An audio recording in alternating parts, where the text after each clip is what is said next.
So tonight's episode of Monday Night Raw, for the most part, was kind of predictable in some way, slowish.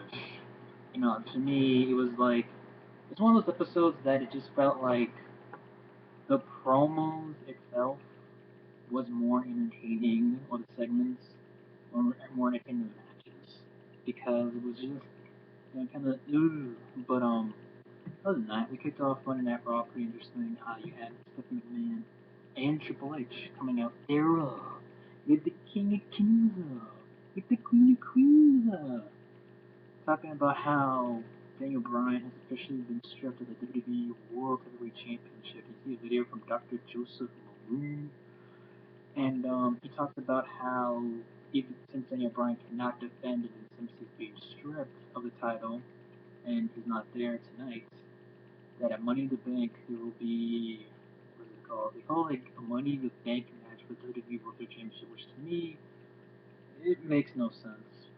And what I mean by that is just, why don't you just call it a ladder match for the World Heavyweight Championship instead of Money in the Bank? Why? Because you have more than more than two participants in the match. You have like six, or my guess probably six. But I just call it straight up ladder match for the world title. It's just the world titles, because it's more than one. I don't know why there's still more than one. Can't you have one fucking belt?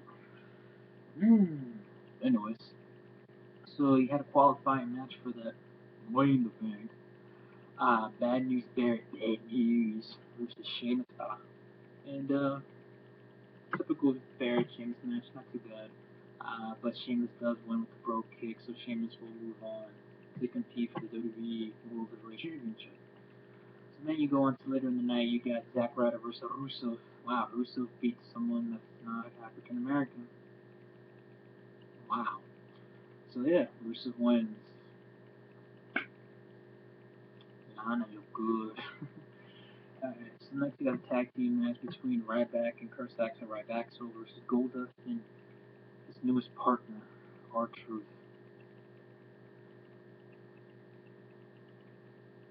Can you just get Goldust versus Cody Rhodes out of the way? Seriously? Like, this is just... like... This is just like filler. Okay, it does make sense. Obviously, the storyline that Goldust is trying to find a good tag team partner because Cody walked out, but at the same time, it's just like, okay. Then you have a little backstage segment between Layla. She's doing the makeup down, looking good as usual, and then Summer comes out of nowhere and drops milk on her head. Okay, now Layla's associated with Fandango, and Fandango, aka Tony Curtis, several years ago dumped milk on his head for no reason, so I guess they're trying to relate to this. I don't know. Yeah. And then you have this whole, 3MB Shield, brawl type of deal, and it's just sad how suddenly you have three guys in a group, and they still get their ass kicked by just two guys. Like, I understand, obviously, back, when Rollins was the Shield, now it's like 3-on-2, and again, it's the same, I guess you could say, still somewhat of a group or faction that basically took on 11 guys and beat the holy hell out of all of them, so. But hey, whatever. And also, apparently, God has announced that Randy Orton will be in the Money in the Bank match for the World Heavyweight Championship. And to me, that makes no sense because you have to qualify it, but since he's an authority, he actually gets to win.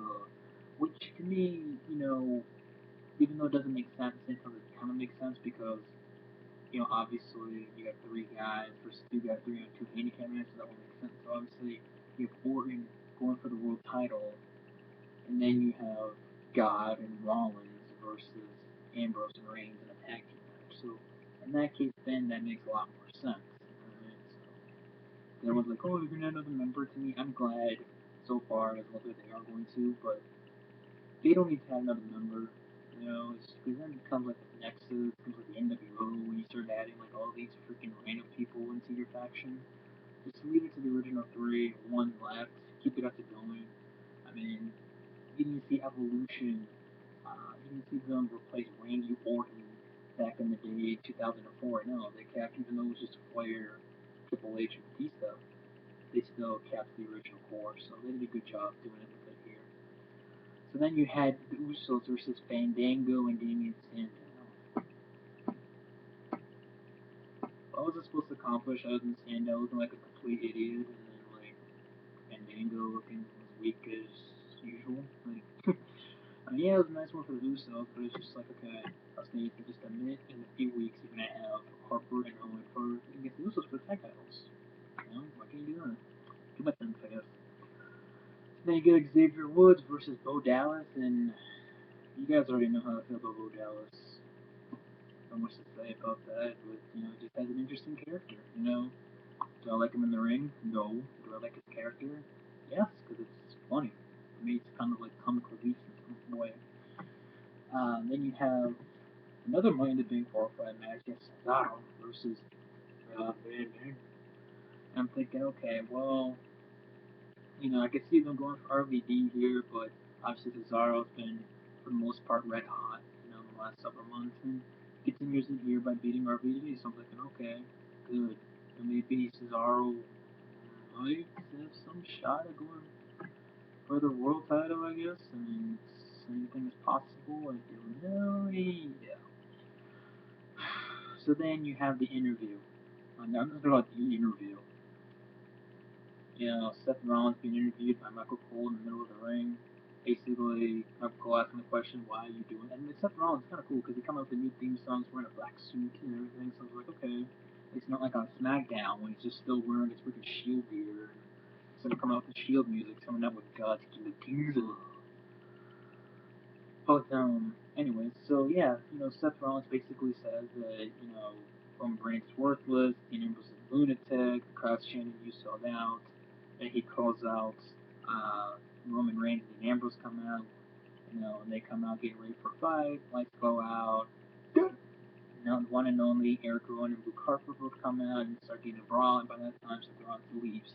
So again, even though Seth Rollins kind of gave a little bit of glimpse of why he turned on Roman Reigns and Dean Ambrose, it's still like, okay, we got like a glimpse of the picture, but we don't see the whole entire thing, you know what I mean? So, it kind of leaves it a mystery, which is not too bad.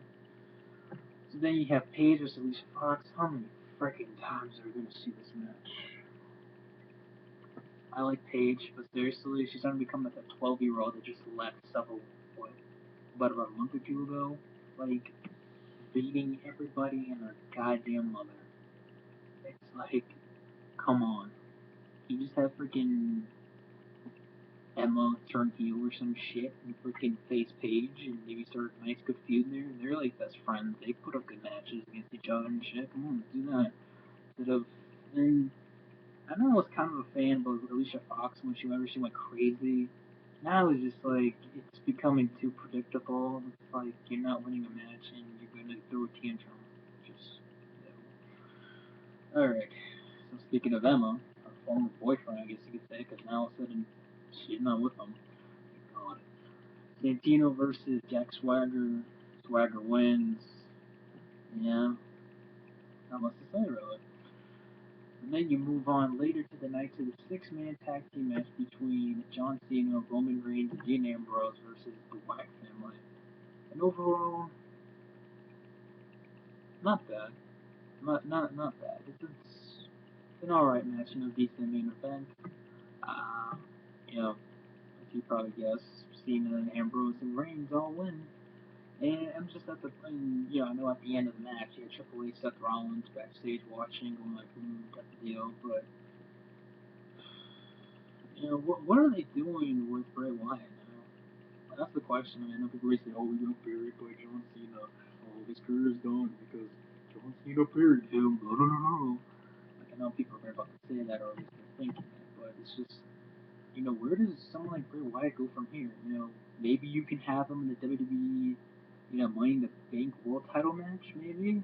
I think that would be a decent fit for him. But at the same time, got to be in that if Bray Wyatt's in it, because I don't think they're going to continue Bray Wyatt versus John Cena. Because how many times are you going to continue that? Because I hope to God that feud is over. Because I swear to God, if that feud still continues, I will strangle you. Anyways, that's it for me. Hope you guys enjoyed the video.